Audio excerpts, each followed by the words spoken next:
And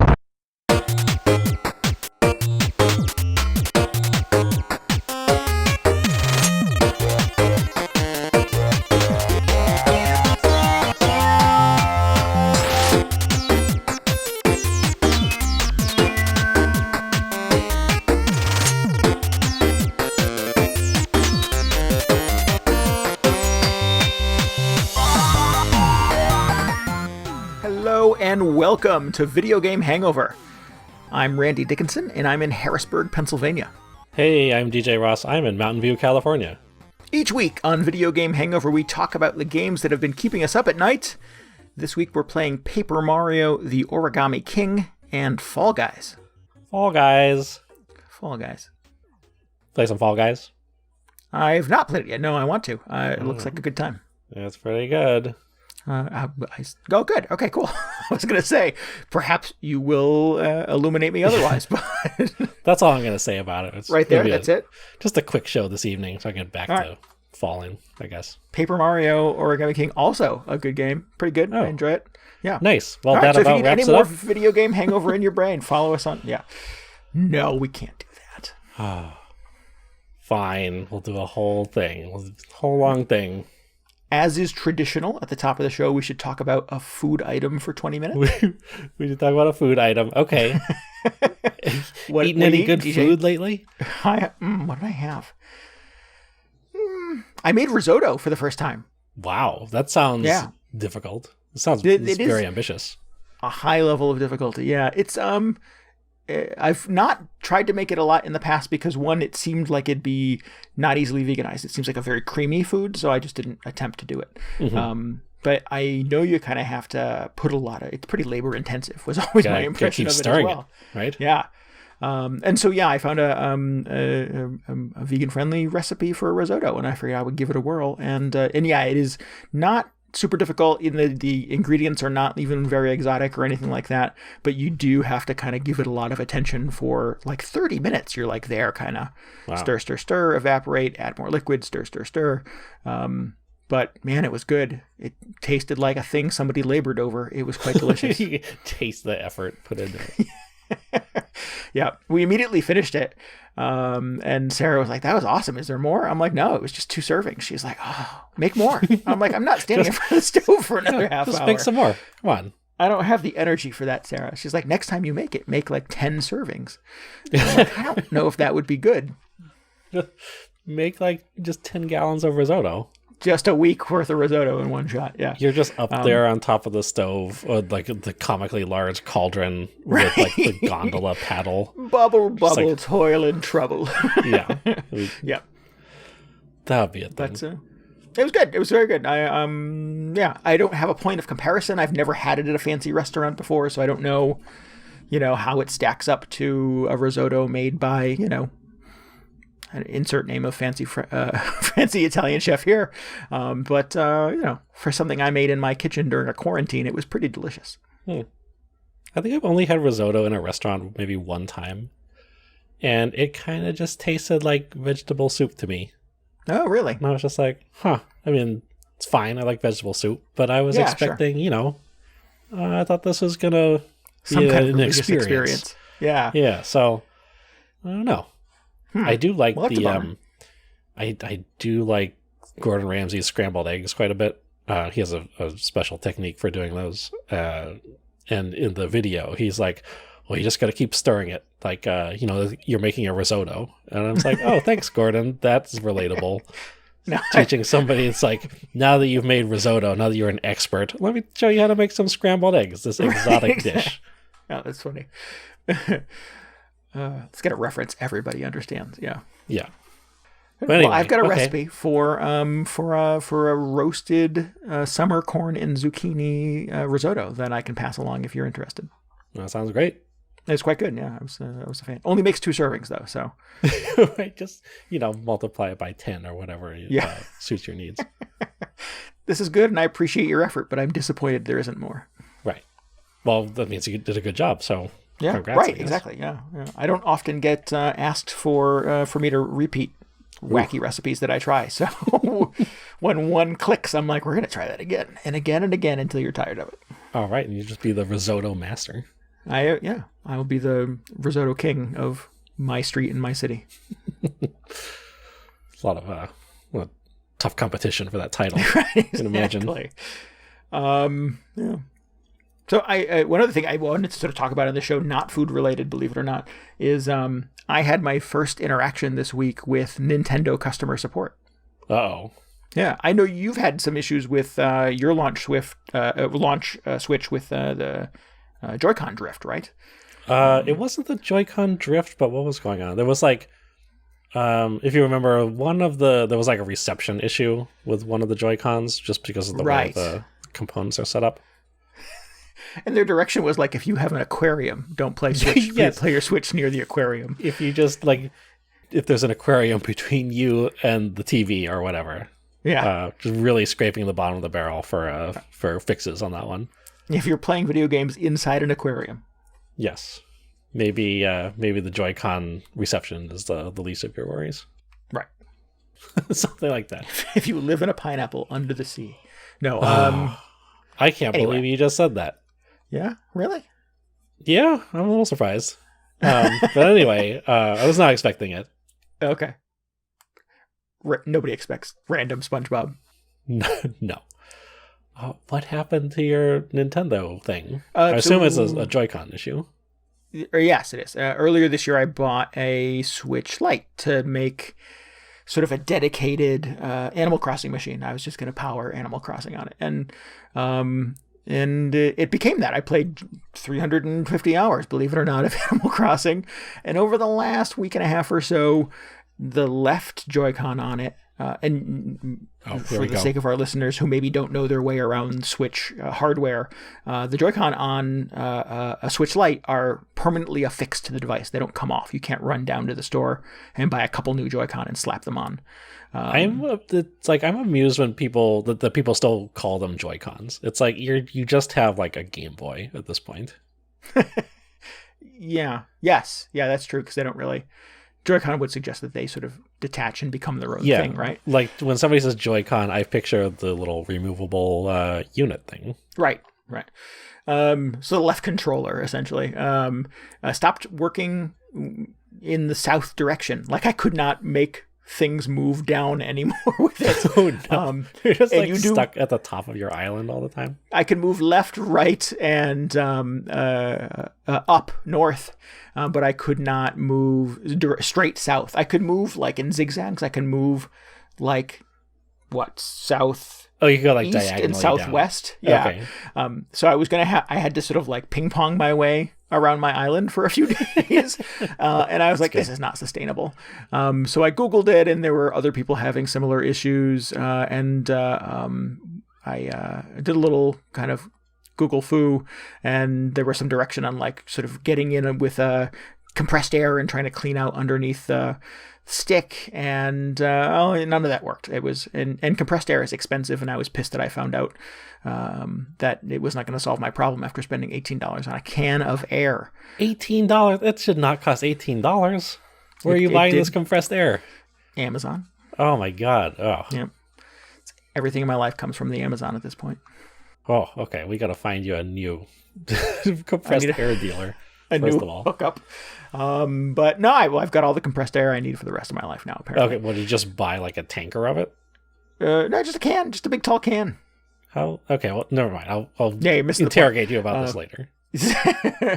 And then, yeah, of course, you can go into the settings and try to recalibrate, and it would not let me recalibrate. I would move the stick south, and the little crosshair would immediately sort of ping pong its way back to the center, and I'm like, something's broken. Is this the thing that happens with Joy-Con drift? Because what I've heard is people will just their characters will start walking or even running in one direction. Right. And it's unstoppable. That is Joy-Con drift. What I was having is a whole other thing. Okay. It sounds like kind of a, I don't know what you call it, like a different strain of Joy-Con drift. Yeah, Joy-Con problems.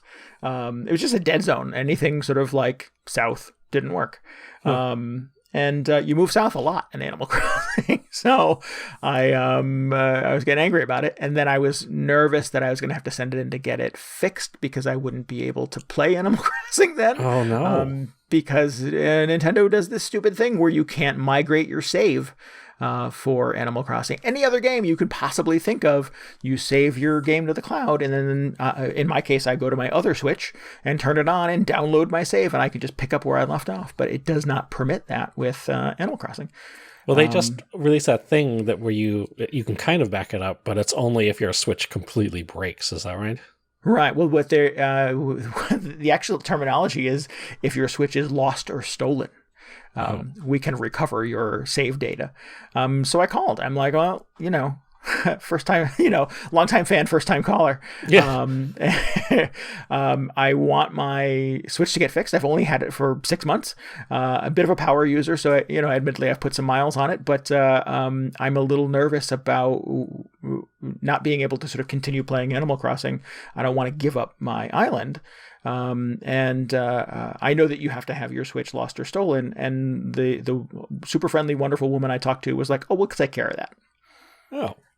So she's like, "Do you have your other Switch handy?" Fired up my other Switch, and she's like, "Start up Animal Crossing on the other Switch. What? Hold down the minus button, and it'll ask you if you want to restore your island." And I'm like, "What? I thought this was not possible." It's like they already have it. Yep, it's there. Well, but sounds like it's using the new thing that they rolled out a couple weeks ago, right? It's the new thing they rolled out a couple weeks ago, yeah, and it's not the standard cloud save that you would do for any other game. It's baked into Animal Crossing. It's not on the front end of the Switch. It's actually part of the game. You have to go into that weird Animal Crossing menu, and like Tom Nook is there. Right, exactly.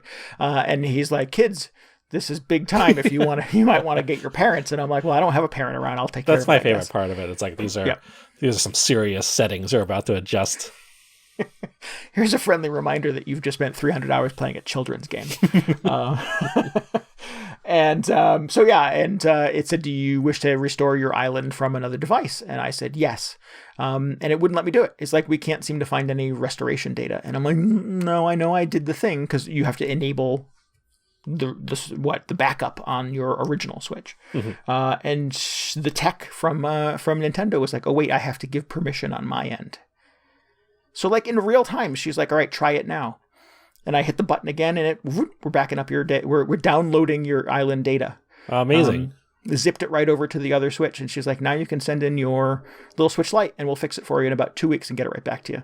And then call me then, and I'll move your island back for you." And I went, "Oh, great. You're the best person ever." I was like, "Well, now your island's going to be stuck on your Switch XL or whatever." Right. That's so great. Here's They're just going to move it back. Correct. The super exciting thing about this is I, for the first time now, have been able to play Animal Crossing on the giant 65-inch television in my house, which I had not been able to do for the last 5 months. So see all the pores on Tom Nook's nose.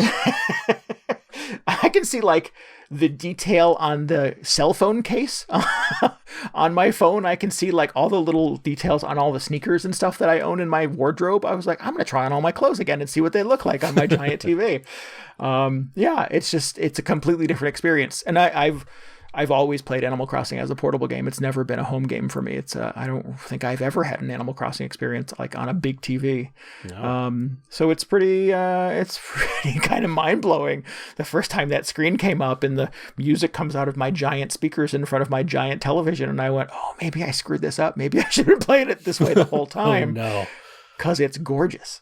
But yeah, no, I sort of like the portability of just being able to kind of like be in any room of my house and play Animal Crossing, which of course you can do with the Switch. I mean, anyway. If only they had a console that did that. Yeah, that's why it's called the Switch. But I honestly, I really like. I mean, I've tried the Switch Lite demo units in stores, and it seems cool. I mean, the regular Switch is just a little too big in portable mode. We talked about this. Yeah. And I think I would totally go for a Switch Lite if you could just connect it to the TV. Yeah, that seems like a big rub. Like the fact that I can't dock this thing is a huge oversight. Yeah, like I don't really care so much that the Joy-Cons are attached to it, but sometimes I want to plug it in. I agree. Yeah. But I mean, the moral of my story is fear not, Animal Crossing fans, or whatever fan of whatever game you are. The Nintendo people, at least the two I've interacted with at this point, have been very friendly and super helpful. Nice. Well, that's good. That's a good tech support story. Yeah. I called up and they're, if you're having issues with this thing, push 1, if blah, blah, blah. And I got stuck into sort of the menu hell. And then you get the warning, like, due to COVID-19, everybody is working remotely. Wait times may be longer. And like that message ended. And I heard like the Hyrule Field theme music for about 12 seconds. Yeah. And then a human being came on the line and said, "Hi, Randy, how can I help you?" And I went, "What?" I was prepared for a much longer wait. That's pretty good. Yeah. So really, just immediate service, super friendly. And, I don't know if this lady broke the rules by moving my island around, but was like, "Sure, no problem. I'll take care of it for you right away." Yeah. Because, my system was not lost or stolen. It just wasn't working right. And she took care of it. No problem. They probably realize it's like, oh, this is Randy guy. We have to give him some, the little extra service, or he's going to complain. This is Randy from Video Game Hangover. We got to take care of this guy. Yeah. Yeah. But it was good. It was a very positive experience, and I got to see Animal Crossing in all its full color glory on my giant TV for the first time, which was a little like discovering Animal Crossing all over again. So you gonna go back after this? You gonna put it back on the little Switch Lite? I don't know. That's the question, right? I think I sort of feel like the Switch Mini is a little superfluous now. And yes, it's been like an unnecessary luxury to have it. But I do like the size of it. I do like that it's a little more pocketable than the real Switch. But yeah, man, having it on the big TV is nice. Not that you're going places with it at this point. Right. That's true. When I bought it, I sort of felt like, oh, this would be like a perfect, like, I can throw it in my carry-on. I can throw it in my little, little suitcase, my little shoulder bag I leave the house with every day. And it's just a little more, 2 inches more portable than the big system. Yeah. But yeah, no, I don't know if I want to go back. Well, you got a couple weeks to think about it, I guess. I do, yeah. So a thing that could have been a giant headache and a nightmare for, someone who is still kind of a daily driver on Animal Crossing, all kind of turned out good for me. Yeah, it was getting tense there. I was like, you're going to take a break from Animal Crossing for 2 weeks. Yeah, God forbid. Yeah, just think about all the fireworks are going to miss, or I don't know what else is going on this month. I don't know. I still got a couple bugs I got to catch. If I didn't get it back until September, I would lose my mind. Oh yeah. A disaster. It would just start all over. Just don't even send it back to me. I'll just screw it. I'm done. I started another island on my other Switch while I'm waiting, and now it's just so much better. I can't go back to the other place. Right, exactly. And now I have 20 villagers who are pissed at me all the time. Yeah. Yep. Where have you been? Well, that'd be great. Then you could have you could do the 2 island thing and just go back and forth between them. Yeah. Just visit myself. Yeah. One of them would be like your parallel universe. Randy has got the evil goatee or whatever. Right. Exactly. Something off about this guy. Futurama, they had the evil bender that just had the little goatee, and it was the only difference between the two. Yeah. Yeah. Anyway, so that's my Nintendo. Let me try it again. My Nintendo / Animal Crossing story of the week. Oh, excellent. Yeah. Nothing momentous happened to me in Animal Crossing this week, I don't think. No. Just been doing a little construction. It's fine. Cool. Building anything new and fun and exciting, or what are you building? Nothing major. I'm working on so I finished that Zen garden I talked about maybe a month ago. That was a huge thing. But I finally got to the point where I was happy with it. Good. So I've been just focusing my attention on other parts of the town that have just been under construction since I don't know, for like a couple months now. The Zen garden took quite a while to wrap up. Have you done a lot of work on like your housing interior, your house? Oh, no. My house is just a complete garbage fire. I don't know if I will ever... No? Like, I don't know. I enjoy the landscaping and outdoor decorations so much more than like decorating the house for some reason. Which is weird because in the previous games, that was all you could decorate. That was the only place you could decorate. You just had the house. Yeah. But I don't know. I don't know what it is. I just feel like it's so cumbersome to get the like specific furniture pieces. Like, first of all, I don't know how you approach decorating your house, but I feel like you have to kind of have a plan for each room. You come up with a theme for how you want things to look. Then you have to go track down all the furniture and stuff, and that is not as convenient as it could be. No. So I don't know. I just kind of have, and it never feels like enough room. That's my other dilemma. Is this I'm always sort of like, and I'll put this couch here, and I'll put this bookcase here, and oh wait, none of it fits. Yeah, I'm just like, that's it. We've got like 5 squares left in this room to put stuff down. I don't know. My house, I feel like it will just never be finished. So yeah, no. I likewise, I've done very little to the interior of my house. I have a cool room you walk into, but the other. What? There's an upstairs, downstairs. No, I have a game room downstairs, so I have 2 cool rooms. But the left and right room and the back room are just like, one is full of turnips, one is full of DIY cards. One of them has like neon blue carpeting with neon pink camo wallpaper. It's just garish as well. And I think I have a jukebox in there and a stool and nothing else. And I'm like, this is like a torture chamber. This is like a horrible house. But yeah, I don't know. It just, it's so hard to sort of want to spend time decorating the house when I would just rather tear apart some other corner of my island and make some other outdoor thing. A lot of my house at this point is still just, this sounds redundant because it's an Animal Crossing, but it's like, what I refer to as just an Animal Crossing house. Because it, like, when you haven't got to the point where you're actually planning out what you want your house to look like, or maybe it's the first time you've played Animal Crossing, you just don't know what to do with all the furniture and everything. It's just random bits and pieces. Yeah. You just have, a house full of stuff that, it's like whatever they were selling in the store for the first week you were playing the game, or all the fancy furniture that you got in the mail, or maybe it was Christmas, so you have a bunch of Christmas furniture or whatever. Yeah. And the like nothing makes sense about it. It's just an Animal Crossing house. And sometimes like I will be like in Final Fantasy XIV, just touring around one of the residential neighborhoods. Many of the houses in that are like very thoughtfully decorated, so that's nice to see. But sometimes I'll just go into a house and it'll be like, there's a Christmas tree over here. There's like jack-o'-lanterns. Well, just like mishmash of stuff that doesn't make any sense. And I was like, oh, this is just an Animal Crossing house. This did not think this through. Right. Excellent. No, I was, this, but for the sake of our listeners who are not Animal Crossing obsessives, the first bed you get is just a cot that's set up inside your tent. Yeah. And then you upgrade to a real house and you bring the cot with you, but with the understanding that at some point you'll replace it with a real bed that you get somewhere. But I slept on the cot probably for 2 months. I didn't really, I didn't replace that. And then I think at the 2-month mark, I got a race car bed in my shop, and I was like, oh, there's my bed. So yeah, I had more or less an empty room with a race car bed in it. And then just recently, Luna is the new character that will take you to sort of the dream state in the game, that you can kind of upload a copy of your village to the cloud and other people can visit and tour it. But she comes with a bed as well. And one of the things that you can do is sort of set up this kind of flowy, drapey, kind of beautiful bed. And so yeah, I broke down the race car bed and replaced it with her bed recently. So I've had 3 beds in this game, and all of them are kind of crappy. I think I finally, I had the race car bed for a while. I had an inflatable bed or couch or whatever. I don't know how that makes sense, but I finally upgraded to a real bed. So there's one room in my house which looks like almost like an actual room. So I'm fine with that much progress at this point. Excellent.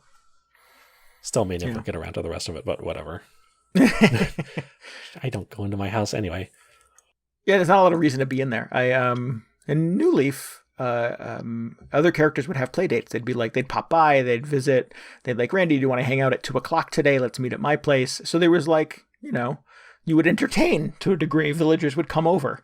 And yeah, I really feel like the island is my house now in a lot of ways. And when people come over, I really more or less care that the island looks good and all the weeds have been plucked and the sticks have been picked up and everything looks the way I want it to, rather than, showing people around my house.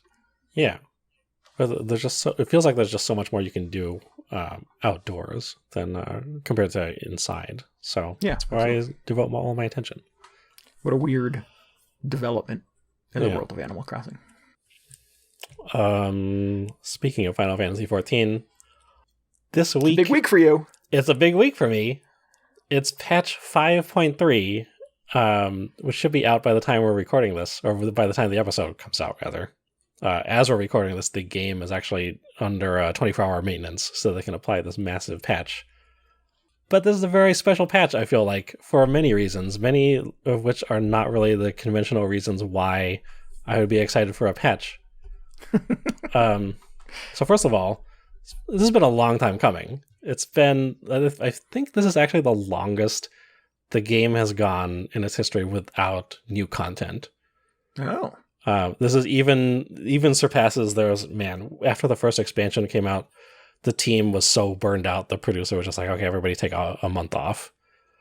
But as a result, there was another huge delay. People got very bored, and it became kind of this infamous gap in the release schedule. But this is like several months beyond that point. It has just been everybody's cooped up at home waiting for new stuff to come out.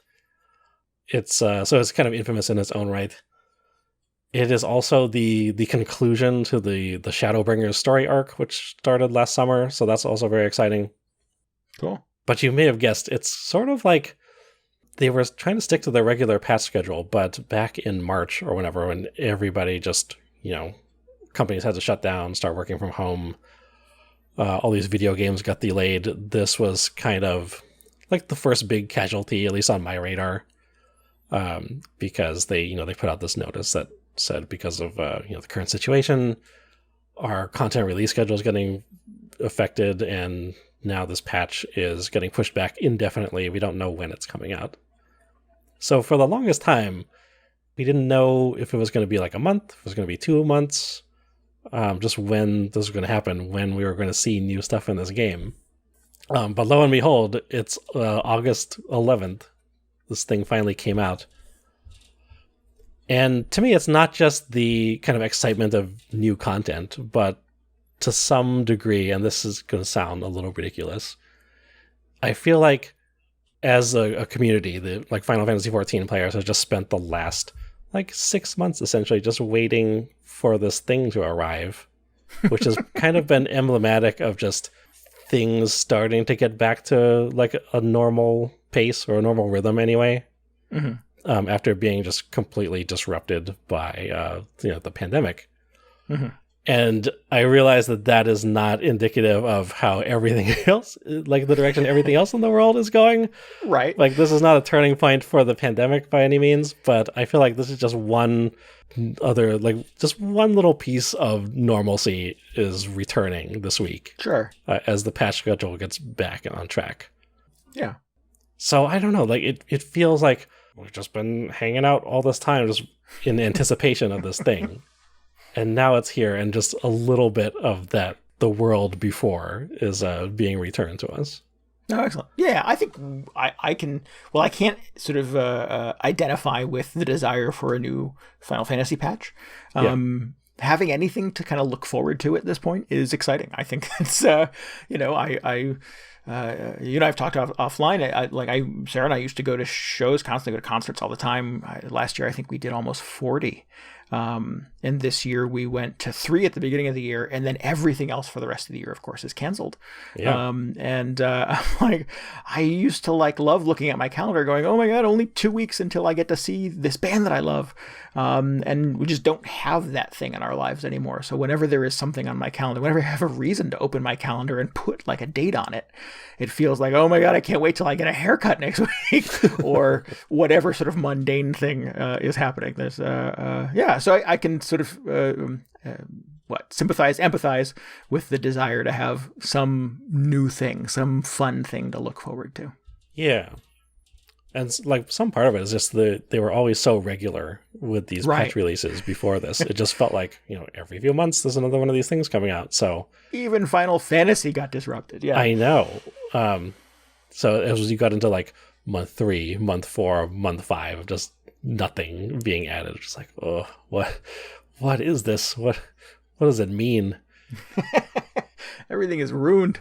Yeah, especially it's really too bad because for the last 6 months everybody's stuck at home. It's the perfect time to be playing some MMO because you really just want to jack in and never come out. And so in that time there have been so many new players I've noticed who are popping up and just trying to.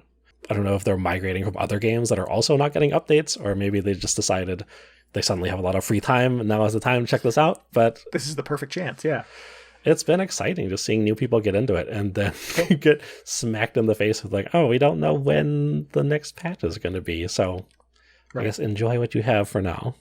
And certainly if you're one of those new people to it, there is a ton of content, right? It's not like... It's true, yeah. Yeah. If you're a newbie who just got into it in March, you're not starved for anything to do. But yeah, especially like the new people who got into it, if you're able to... Like if you're somehow bored after 6 months already, then I don't know what to tell you. Right, exactly. It's not going to get better, right? Yeah, maybe start doing drugs or something. I don't know what's next. But yeah, very excited. Kind of relieved just to see... the team getting back together will be good. I suspect we'll do a sort of full report next week on what is included, but is there something they've teased that you're looking forward to? I wasn't expecting to, honestly, because I think it's going to be a lot of just like 14 insider stuff that, like whenever I talk about it on here, I try to focus on just some weird new like content or event that happened in the game. Yeah. I feel like more or less this patch is going to be pretty routine. Oh no, stability fixes, DJ. Yeah, well, not quite to that level. No. Okay. I mean, it's going to be the end of the storyline that I mentioned, so that's very exciting. Yeah, so there's content. Yeah. Yeah, as we're recording this, like I said, the game is down. I'm kind of trying to plan out, like, should I get up early and play this so I can avoid all the spoilers, or just take a break from the internet until I'm like off work. That's trying to strategize around that kind of thing. Yeah. So I don't know if there's something interesting that comes up that I think would be of interest to other people. I'll definitely mention it. Although there is one thing, which is as of this patch, they've kind of overhauled the original like the base game campaign, which I think rightfully so got a little flack for being kind of long, and parts of it were a little bit tedious, and was kind of a turnoff to new players. But with this patch, they have streamlined it quite a bit. They say it's much easier for people to get into. It won't be quite as much of a roadblock for people. Cool. So that's very exciting. And also, they've changed the way the free trial works, which is you used to only be able to play up to like level 30 or 35 or so. But now they are reworking it so you can play all the way through the first expansion, Heavensward, all the way up to level 60, which is an insane amount of content. It's like the first 3 or 4 years of the game. You can play completely for free. Doesn't require a subscription, which is amazing. That's crazy. Yeah, and everybody's still in quarantine, so still got some free time on your hands.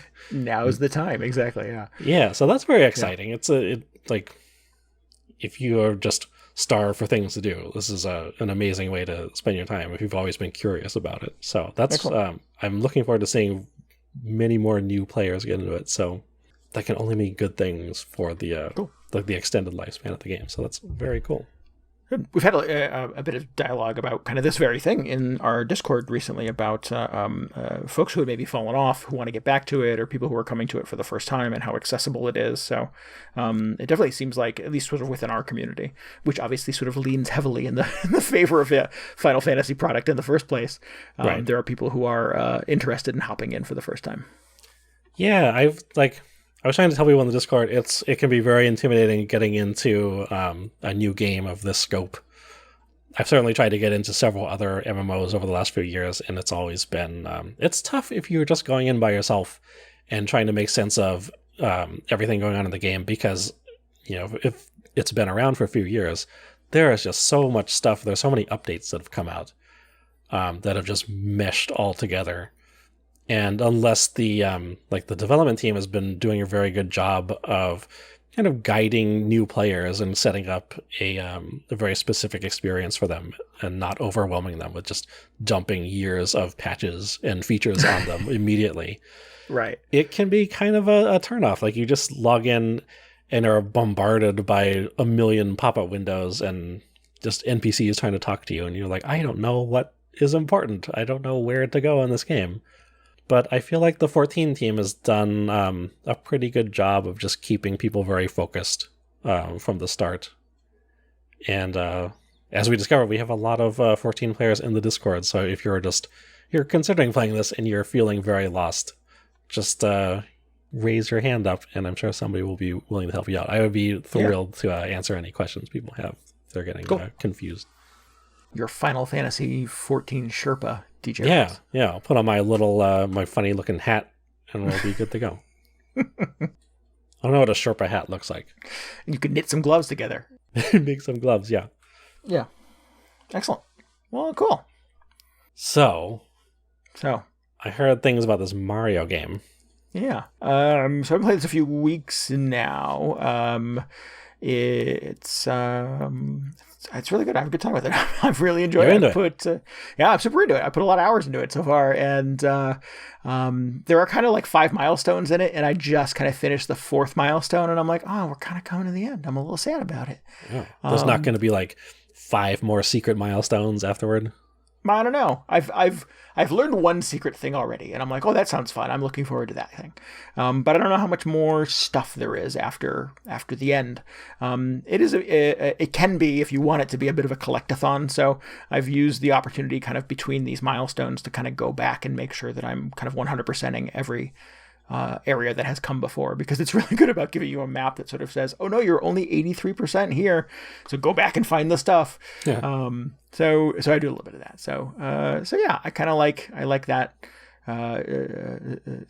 hunt and gather approach to gameplay, where there's little secrets and little coins and hidden toads and all kinds of other stuff in the game that I am going back and collecting 100% of before moving on. But yeah, the rest of the experience has been a lot of fun. It's been pretty positive. I don't have a lot of complaints about it. I'm kind of surprised to hear that thing about the, like, it shows you the completion percentage based on an area, because that sounds like, I picture Paper Mario as more of an RPG, but that sounds like such a Mario, like platform Mario kind of structure. Yeah, it is. The Origami King is it is a lot of, I think, different influences, and the dev team for the Paper Mario games has been pretty clear on saying that they are not interested in repeating themselves as much as gamers seem to just want them to make 1,000 Year Door 2 or as much as they desperately want them to just repeat themselves. Yeah, they have made a point of kind of going into every Paper Mario with the, and they've said this during interviews, I'm not making shit up here, but that they make a point of going into like every development cycle going, how can we make it different? How can we change the combat? How do we make the partnerships, which are kind of a crucial part of the Paper Mario thing, different and feel new? And sometimes that works for gamers and sometimes it does not. I have been a big fan of kind of the current iterations of the Paper Mario games. But going back to there's 3 now. There was a 3DS game called Sticker Star. There was a Wii U game called Color Splash, and this is the 3rd, the Origami King on the Switch. And I like all 3 of those. I think Sticker Star gets a lot of hate because it feels a little aimless, I think. But I think if you kind of stick with it, and that's kind of always crappy advice sometimes with the game, but if you hang in there, I think there's a lot of fun to have with it. The last 20 minutes are real good. Oh, yeah. Once you hit that 10-hour mark, it's all just down, uphill from there. No, I don't know. But and Color Splash I love. I think Color Splash, the year it came out for the Wii U, was probably one of my favorite games of the year. Yeah. And Origami King is kind of the 3rd in that kind of modern trilogy. I've not played the original one, so I don't have a point of comparison with the original Paper Mario or 1,000 Year Door. Someday, hopefully, those will be playable on modern consoles, and maybe I can experience them for the first time, and maybe I'll see the error of my ways. I don't know. But I really like kind of this modern iteration. I think they do a lot of really interesting things in terms of kind of character building with them, that everybody is super chatty. Like, you get a chance to like talk to a Goomba for the first time and hang out with him at the coffee house and have a latte with him, and he'll tell you kind of his musings on what it's like to work for Bowser and things like that. And it's interesting. It's a very kind of unique and character driven approach to a Mario game, which are not always about characters. They're more about mechanics, right? Sure.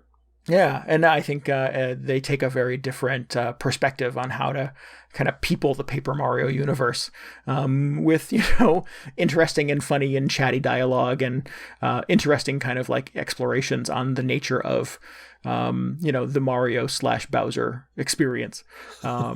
It's good. It's a good time. I really kind of dig their perspective on how Mario ticks.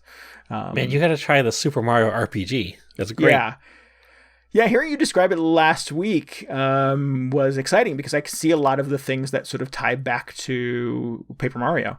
So yeah, it sounds like something that I would probably at least find some redemption in. I think it sounds cool. Oh yeah. At the very least, you should look up all the scenes with Bowser in them because the way like Bowser's characterization works in it is just hysterical. Cool, but yeah, I really I've been having a really good time with it. I think it does have some kind of RPG elements, not in a Dragon Quest kind of way where you're trying to sort of like max out your stats and level up your character. Your character's strength, Mario and his buddies, do kind of grow as the game progresses. You'll complete a boss battle and your little companion will tell you, Mario, the next world, all the enemies will be a little bit stronger, but you're much stronger now than you were before. But it's not a stat that you're tracking. You don't go back to a screen to see, what your level is or anything like that. It really is just sort of this behind the scenes calculation that's operating in the game. Oh, that's weird. So is it just like you go on to the next level and everything is like secretly upgraded? It's a little tougher. It takes a little more to knock them out, and you have to use more advanced versions of the weapons you were using before. And since you're Mario, those weapons are your boots because you jump on critters' heads. Right. It's hammers because you whack them, and then there's other variations on those. There's the fire flower. There's the ice flower. There's the hurl hammer. There's there's a power block. There's other things that you kind of pick up as power-ups that you bring into combat with you. And you really just have to kind of make sure your pockets are filled with all the tools that you'll need to be able to get through kind of the next level of combat as you progress into the game. So your standard boots are great in level 1. I'm saying level, but there's no numbers in World 1. But you get into World 2 and you need shiny boots. Or you need, if you're going to jump on the heads of spiked critters, you have to use steel boots. You have to make sure you have a pair of those. Yeah. So you just go to the next area and you buy everything out at the shop, essentially? Correct. Yeah, you empty the shelves, throw away everything you were carrying before, and fill your pockets with as many iron boots and shiny boots as you possibly can. It's so funny that, like, for some reason, I always imagined, like, playing these RPGs where you just go from one town to the next, and there's, like, just progressively better stuff in the shop. Yeah. I never, like, as a kid playing these, I never saw it as quite so, like, discreetly, like, doled out to you. Like, you just go to the next area and you get the level 2 of everything. I always just thought, like, oh, maybe if we go to the next town, they'll have a slightly better sword or something. Oh, and lo and behold, they do. And it wasn't until, like, I came back to playing a lot of these games, and especially Super Mario RPG, where, like, you just go to the town and, yeah, you upgrade Mario from the regular shirt to the super shirt or whatever. And every single character has the exact same upgrade path. And you're just like, oh, okay, now we've bought everything. We are at the correct power level to go to the next dungeon.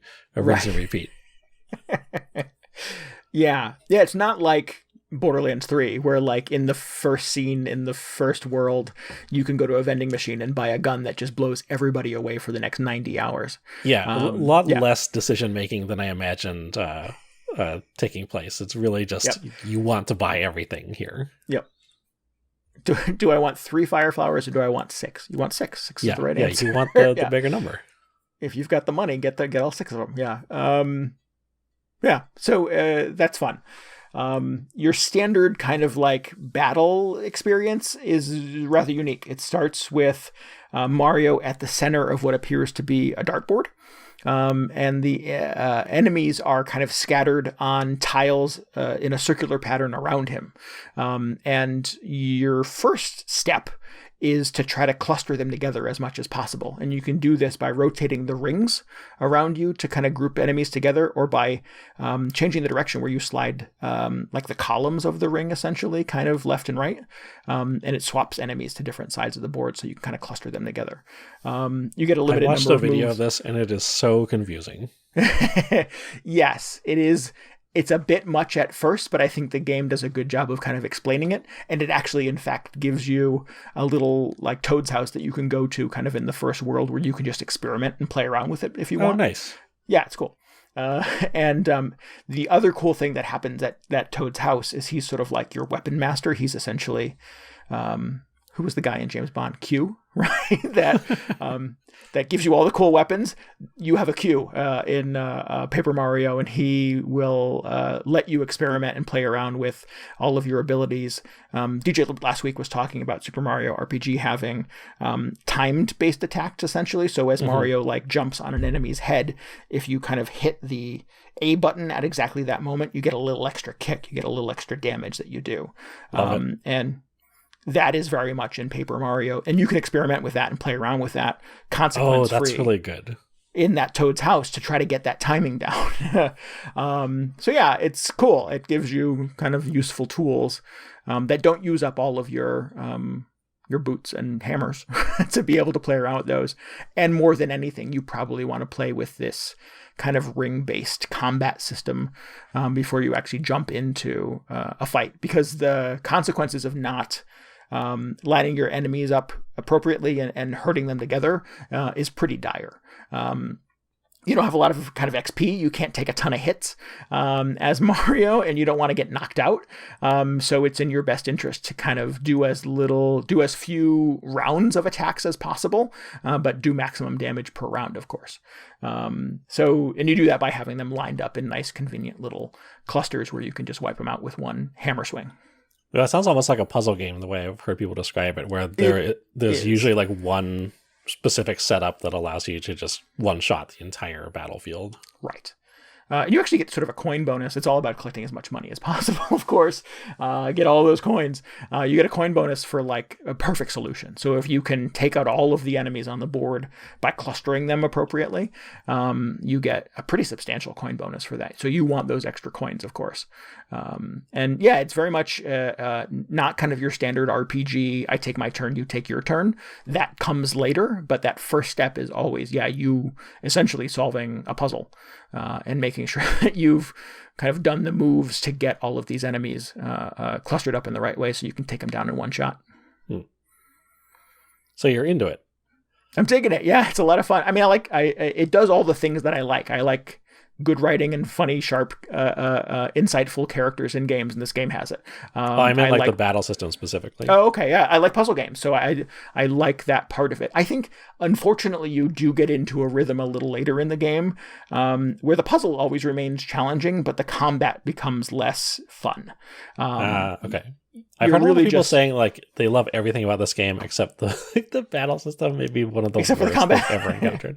Yeah, and it comes down to people saying like, well, they're just trashing on it. They say that it's like, unintuitive or just not well designed or something, or they will go out of their way after a certain point to just avoid every battle because like that's encouraged almost. I don't know how it works. It's an option. Yeah. I don't know if I don't know if I entirely agree with that. But the thing that I think that I've again, I'm in the later hours of it now, that I find is kind of the rub is, in the beginning when you're bouncing on Koopa's heads and getting the timing right because you wore the right boots to smash them in a row, you're really just bounce. And at the 30th hour, even though you have stronger enemies and better boots, you're still just bouncing on their heads. It doesn't really kind of up those stakes anymore. It doesn't make it more difficult. It doesn't throw stronger enemies at you. That comes in the boss battles, which are a whole other thing and are great. I really like the boss battles in this game. But your standard kind of like overworld encounter with your basic monster gets a little repetitive and gets a little wishy-washy the further into it you get. Are you required to do a lot of those to like build up experience, or how does that work? No, not really. Huh. Yeah, just collecting coins then. you're more or less just collecting coins, and that of course makes it easier for you to buy more boots and more hammers and more POW blocks and stuff like that to bring into boss encounters with you, because that's when those get real critical. Yeah. All right. Yeah. And so the boss encounters kind of flip the script a little bit, in that the boss is now at the center of the dartboard and you start at the perimeter, and you have to chart a path around the game board to get to the center to take a shot at him. And so you're moving the rings left and right and around, and you're moving Mario around the dartboard and picking up weapons and activating abilities by passing over select tiles. So you want to spin all those tiles around to make sure that your pathway to the boss will allow you to pick up a hammer that you need, maybe pick up a heart to boost your energy, will activate a special ability that you have so that you land on the fight tile that allows you to deploy that. There's coins there, there's treasure chests, there's little love notes from Peach that explain to you how to take the boss down if you want to pick those up too. So there's fun stuff that you can kind of encounter, and those are a puzzle game in themselves as well. It sounds very different from the regular encounters. It is, very much so, yeah. But again, it sort of all kind of trucks in that you're solving a puzzle. You're trying to chart your way around this kind of broken game board to make it work in a way that's convenient for you so that you can kind of do the most damage in the fewest amount of moves. But I dig all of that. I really like all of that stuff. So there is a ton of things in Paper Mario the Origami King that I really, really am into. Nice. Well, yeah. It's just been, well, I mean, I haven't heard, I've seen it just getting rave reviews all over the place, with the odd complaint about the battle system here and there. Yeah. But good. It feels like kind of peak Paper Mario without sort of being that thing that everybody wants it to be from a long time ago. It feels like all of kind of the rough edges and kind of unpredictable, I think, things that people have been critical of the modern Paper Mario games for are a little more palatable at this point. Yeah, it's good. I clearly heartily recommend it. I think it's a really good game. Nice. Yeah, I'm glad to hear that decision to like not repeat themselves is part of their like core of design philosophy. Because I've always felt like the older Nintendo games, especially, would really mix themselves up every single iteration. It wasn't just sticking to number 2 or number 3 on the end of just putting the same game out again, because you get all these weird oddities. Like, well, I guess Mario's a weird case because Mario 2 was like a completely different game, but you had like Zelda turn into a side scroller, and you would go from like Mario 3 to Mario World, Mario 64. Just the line between them was always very kind of unpredictable.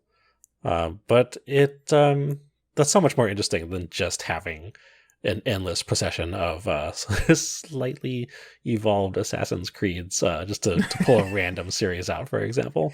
Sure. No, I agree. I agree with that. It's been gratifying to hear that is a deliberate design choice, and that it is not them sort of being willfully obstinate to sort of the desires of the Paper Mario fan base. We go into every single one of these looking for a way to just mix it up as much as possible. Cool. I mean, it works for me. I'm cool with that. I don't have a desire for them to repeat old stuff. So I think as much as I kind of like recoil when I hear they're planning something crazy for the next installment of something, and I'm on some level, I'm just like, no, I really do just want the new game just with a larger number at the end. It's always a pleasant surprise if they turn out something that is very like shoots off in a different direction of all the previous games. Yeah. I think that certainly exists. I mean, if you look at any kind of Hallmark Mario series, if you look at the Mario Karts, there's some, yes, you're just sort of driving in a circle in a lot of ways, but there's pretty wild swings from game to game sometimes, and not all of them work. But I in a lot of ways, I think I would rather they just try than just continue to iterate on the same exact thing over and over. Yeah, just make a weird one every once in a while. Yeah. The thing that gets me though is it has make a double dash. Yeah. Wow. I don't know. I mean, that's Double Dash is very interesting and it's very polarizing, but at least they did it. That was very cool. I agree. Absolutely. I'm a fan of it. Yeah. That's why I threw it out there. I feel like it's one of those weird detours. it's at the point where there's really just one installment of each of these kind of tentpole games every console generation. So if I were to see something like, the next Mario Kart is going to be, I don't even know what you would do at this point to make it sound terrifying, but it's going to be 3 people in a cart. It's going to be Mario Kart Triple Dash. Triple Dash. Be like, no, I just want Mario Kart 9. Make that. But I don't know. You got to give them some room to innovate. I agree. I just feel like, if they screw this one up, it's going to be 5 years before the next Mario Kart. I don't wait that long. But I don't know if that's the right attitude to have. That's the hard part. Yeah. There's a character in this. There's a Babam you hang out with for a long time. And he's a little moody. He's a little chatty. He's got insomnia, so he doesn't remember his entire story. I'm not going to get into spoilers, but it's the first time I've really ever had a long conversation with a Babam in a Mario game. And he calls you Big M. And at some point you pick up a mask that looks a lot like Samus's from Metroid and throw it on and you wear it around for a little bit. And I think he says something about how you remind me of another M. And I'm like, oh, hey, I get what you're doing there. And I'm like, oh, that's one of those kind of swing and a miss. That's one of those experiments that somebody thought like, oh, what if we did a whole different thing with Metroid? Yeah. And I was optimistic about that one, and it just did not work out. Nope. And then you get no more Metroid. That's the last one. None after that ever. Show you guys. God, I just love how Nintendo, it's still just trolling Metroid fans endlessly. It is just merciless. It feels like kind of spiteful at this point. I mean, I know they're making another one, but I feel like, give them a break. Yeah.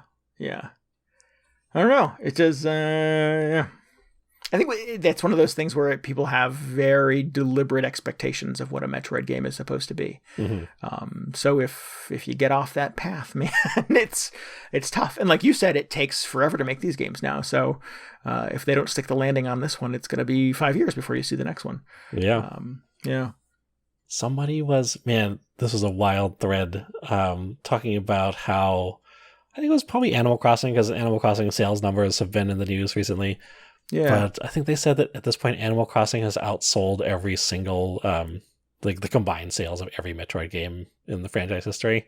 Yes. This Animal Crossing, the new one. Just this Animal Crossing, which is wild. Has outsold the cumulative total of every Metroid game that has come before. Yeah. And then somebody brought up the point where, Metroid games are scarcer just because they, a lot of them aren't available digitally. And I was like, oh man, has it really been that long since a Metroid game came out where you just can only buy them on a cart? Which is just depressing. Yeah.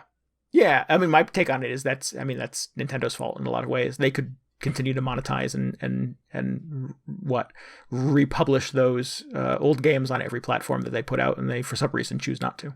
Yeah, I mean, they once in a while you can buy them on the eShop or whatever, but just kind of underscores the fact that there have just not been as many Metroid games coming out as certain other series. Yeah. I mean, that's a hard comparison to make. I mean, what do Animal Crossing and Metroid have in common other than the house they're kind of baked in? So to compare the sales numbers for this thing that is a cultural juggernaut in a lot of ways, and was timed perfectly to be played by 22 million people who are stuck at home. I don't think it's fair to necessarily roll out the comparison to everybody's favorite punching bag Metroid. Yeah, well, I mean, on some level, it's just another excuse for Metroid fans to just be miserable about. Right, exactly. Feel sorry for themselves, One more thing to be sad about, exactly. Yeah. Oh. Soon, guys. The new Metroid coming out soon. Eventually, yeah. We're going to have a hell of a year one year when it's Breath of the Wild 2 and Metroid Prime 4. Yeah. Yeah. Hopefully, yeah. So, tell me about Fall Guys, DJ. So I played Fall Guys. Me and 2 million other people this weekend on Steam. Speaking of big cultural juggernauts. Yeah, seriously. I can't believe it's only been as we're recording this, it's been out for 5 days. sold 2 million copies. They released a whole bunch of stats that, like, just on Twitch, people watched it for like 24 million hours, I think. That's a lot of Fall Guys. Yeah. And it's Devolver, the publisher, they said it's their biggest launch ever for a video game. That sounds about right. Yeah, that's a lot of people. Yeah, that's a monster. I had only really heard of this game maybe starting like a month ago, whenever they first announced that it was going to be the PlayStation Plus game of the month. Mm-hmm. I was like, Fall Guys, what? For some reason, everybody's really excited about this. I guess I missed the press conference where they showed this off. Was it a Microsoft thing? Do you know? I've sat through so many of these things over the last couple of months on YouTube, where it's just like game trailer after game trailer. I'm not sure if it was Microsoft or maybe it was at the Devolver. Did Devolver actually do a thing? I don't even know at this point. Oh, they did kind of Devolver has one of my favorite kind of anti-E3 things every year. Yeah, I know they do their weird thing. I just wasn't sure if they did one this year. They did, yes, yeah. Oh, okay, so maybe that was it. Maybe I just skipped that one. But I remember looking it up and I was like, what is the deal with this thing? Oh, this actually looks kind of good.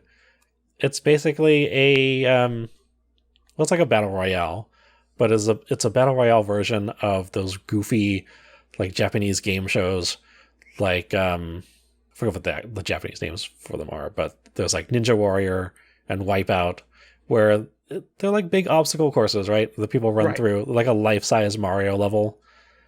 And just wipe out spectacularly by falling off these platforms or just smashing headfirst into some big foam obstacle.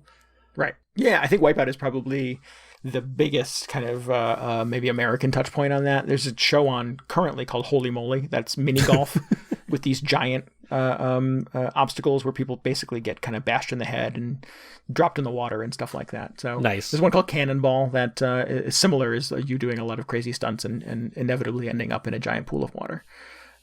So it's basically the video game version of that, but it's 60 players at a time. Ooh. So you end up with these, and it's like, it's not, when you say Battle Royale, I either think of like Fortnite, obviously, or like PlayerUnknown's Battlegrounds, where they're just like, Fortnite not so much, but PlayerUnknown's Battlegrounds is just these like super serious first-person shooter people with scary-looking machine guns and everything. But in this, everybody is like a anthropomorphic jelly bean or something. There's very just cute, kind of stubby characters with a weird little Bomberman face. And then they just drop 60 of them onto this very brightly colored playing field. Looks like a neon Mario level. And then it is just an avalanche of these things trying to make their way usually to like a goal at the end. Or some levels will have a different objective, like it'll be a big spinning cylinder that everybody is on, and everybody just tries to avoid falling off into the slime. So it's like you just have this series of elimination style rounds where every round fewer and fewer beans make it through to the final goal. More of them get eliminated until you get down to the last round, and it's just 5 or 6 little jelly bean people trying to make their way to the end or just be the last one on the platform. And it is great. It's like, I kind of had a feeling like this looks pretty fun just from the trailers and everything, but actually getting into it, it's so entertaining. I feel like it's a good just chill out game. I am not super hardcore into it. I have not been the ultimate winner in any of these games yet. But what usually will happen is I'll just like hop into a lobby with some friends. We'll all be on the voice chat just being like, all right, who's going to make it through this door first? Or, just stuff like that. And half of it is just being in this big ball pit, essentially, with these weird jelly beans and getting tossed around all over the place. And just kind of being like caught up in it and maybe not incredibly invested in getting to the end. It's like, I hear it compared to Mario Party a lot, which, like, if you go into a Mario Party game all hardcore and you'd be like, oh, I'm going to win this one. I'm going to get the most stars. I'm going to win all the mini games. I feel like that is the wrong attitude to approach a Mario Party game with. Right. Because if you ever played a Mario Party game, it is just like one disaster after the next. For some reason, you just get launched off a platform, one of the mini games, or you're doing really well and then somebody steals all of your stars and runs away with the rest of the game, and you can't allow yourself to get upset at that point, because that's the entire point of a Mario Party game, is just the spectacle that happens along the way. Right. I mean, that's the appeal of those shows, back to TV, those TV shows for me is when everything goes wrong. I'm less impressed by shows like American Ninja Warrior, where somebody obviously who is in very good shape runs an obstacle course and gets to the end. I mean, cool, good for you. I mean, that's amazing to see. It's like, right. Oh man, I can't believe somebody can run like a Mario in real life. Sure. But you want those YouTube compilations of just like 100 people just eating shit and falling in the slime instantly. Yes, absolutely. That is much more fun to me. Yeah. So it's basically that in a video game. Excellent. I dig it. I'm here for it. It's really good. Yeah. It's been kind of difficult to play over the first weekend because it is so popular. So many people are just destroying the servers this thing is hosted on that. So it's been a little glitchy, but for the most part, it's been pretty easy to get into a game and kind of stumble around for a while. The controls, my friends and I have decided, are not good, and that is like, they're not like super precise Mario controls or anything, or insert your just hardcore 2D platformer or even 3D platformer here. But you kind of control how the characters look. They're very they stumble a lot, and it's very easy to just kind of fall over and get kicked around and struggle to regain your balance. Which again, if you're if this sounds like it's going to be frustrating, then maybe it's not the game for you. But what I've decided why this is good actually is if it really did control, if you had this very precise controls and you could just master it very easily, I feel like there would be a group of people who would just run away with every single round. They would just the skill ceiling would be so high that a lot of people wouldn't be able to catch up. But as it stands now, you can just it's so easy to get thrown off balance or have your grand plan for that stage undermined because you landed a jump in a weird way, or somebody bumped into you and you just ended up rolling down a hill because of it. It's just it kind of adds to the absurdity of everything going on. Right. Just these strange jelly bean controls.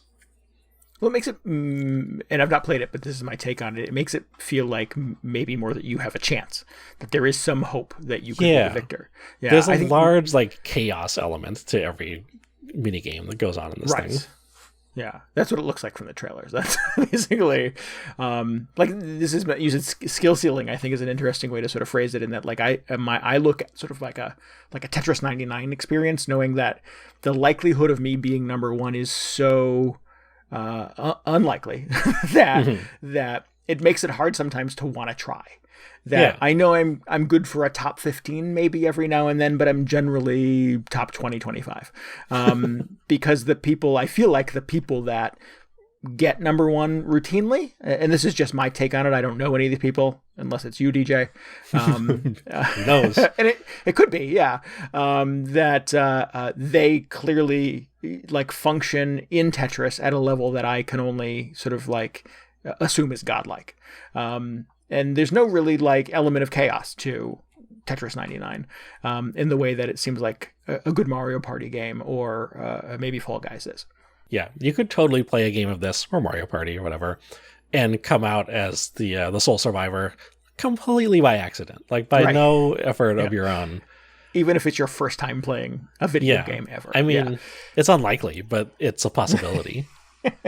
You've seen the Mario Party GIF of they're all on snowballs or something, and everybody just starts flailing around wildly and falling off the platform, except for Luigi, who is just standing on the snowball, completely stationary the whole time. No, I've not seen that. No. It's real good. That's basically every single level on this. You could just stand there, and that is a completely viable strategy. Because meanwhile, everybody around you is just chasing after people and maybe trying to drag them off a ledge, which doesn't always go well.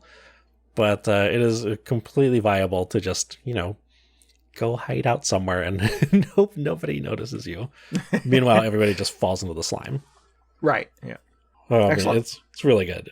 I hope they get everything kind of like, well, actually, I was going to say, I hope they kind of like polish some stuff. It feels like some, like they could tweak things, like some of the rounds sometimes feel a little bit too long, but it's very early. People are still kind of feeling it out, figuring out how the game works. It's going to be very interesting to see where this is like a month from now or like 6 months from now. If people are still playing it, if people just become complete masters of the weird jelly bean controls. And it is just, every time you jump into a round, it is just 59 other people who are completely cutthroat at this game. Or, I don't know. I don't know what other directions it could go in, but it's going to be interesting to see how it develops. Cool. I'm dying to check it out. Sounds like a good time. Yeah, it's good. And free on the PlayStation this month. It's free if you have PS Plus, which is crazy. I think they're banking on kind of having a Rocket League situation, because that was another PS Plus game, and they really just like kind of exploded after that happened. So sounds like it's doing pretty well so far. Sounds like it's paying off. Yeah, absolutely. Do you know if it's cross-platform? I don't think it is. No. Okay. Which would be nice because it has the battle pass system, where as you play you earn experience points or whatever, you earn reputation or something, where you just unlock more and more cosmetic options for your bean. It'd be cool if that was shared between platforms, but so far I've only been playing it on Steam. So when I get to PS4 eventually, I will just start over with a fresh bean and have to work my way up again, I guess. Fresh beans. Yeah. Well, cool. Sounds like a good time. We should maybe do a community game night. Yeah. You can only have 4 people in a party at a time. It would be cool if you could just have like, I don't know, maybe 60. The reason just like 59 of your closest friends. That would be incredible, actually. Yeah. But all right, listen, we can't socialize. We can't go to the movies, DJ. We need to be able to get a large group of people together. Yeah. Okay. We're calling it now. The first ever 60-person game night. That would be something. Yeah, definitely. All right. Well, we have to find a workaround then, obviously. Yeah. I hope this is like starts a new trend, because up until this point, if you say Battle Royale, I just think of 100 people shooting each other on an island. But this has shown that there's definitely room for other genres of Battle Royale. Yeah. What else can you do with it? Yeah. And I'm sure the other things, like people are branching away from just the PUBG format or the Fortnite format in other games that I just haven't seen at this point. But it's nice that this is getting a lot of visibility. Like, what if this ends up being like everybody thought PUBG was going to be the thing, and then Fortnite came along and just destroyed it, crushed it. Yeah. So what if we're still waiting for like the Fortnite of Fall Guys to emerge? What if Epic comes in and just says like, "Hey guys, we figured out how to do it better. Here you go." It's going to be interesting. Yeah. Man, I mean, 2020 continues to be surprising in a lot of ways. So we'll see how geez, November is going to be crazy. I don't know. It's going to be nuts. Yeah. Anyway, strongly recommend if you're just looking for something else to do and you have completely exhausted all the content in Final Fantasy XIV at this point, maybe give Fall Guys a shot. Awesome. Cool. All right. Well, good. Good games all around. That's exciting. Yeah. Real positive week. No, I don't know. Had some missteps over the last couple of weeks of the backlog attack, but yeah, back in form. VGH 456, all killer, no filler. Yeah. All right, cool. Well, let's wrap this thing up. If you need any more video game hangover in your brain, and really, how could you at this point? But you should definitely follow us on Twitter at twitter.com/VGHangover. And you can always get show notes, links, and tell us what you thought about this episode at VGHangover.com. Once again, we would encourage you, of course, to join our Discord. We got a fun little community over there. Just come hang out with us and talk about video games and share pictures of your food and your cats and your dogs and other things. You can get the link to that at VGHangover.com. And we would encourage you to subscribe, rate, and review us on iTunes, Spotify, Google Podcasts, and anywhere else you can get podcasts. And tell your friends about the show as well. Tell your friends. tell all your Fall Guy teammates, just spell out VGH out of jelly beans on one of the stages. in beans, yeah, absolutely. Send them our way. Excellent. Thanks again to Lemonectric for our intro and outro music. If you want to hear more of his stuff, go to lemonectric.bandcamp.com and take a listen. Some good albums over there. Yeah, absolutely. Cool. We are going to wrap this up. We'll be back next week. Until then, this is Randy Dickinson. This is DJ Ross. Thanks for listening to Video Game Hangover. Goodbye. Good night. See ya.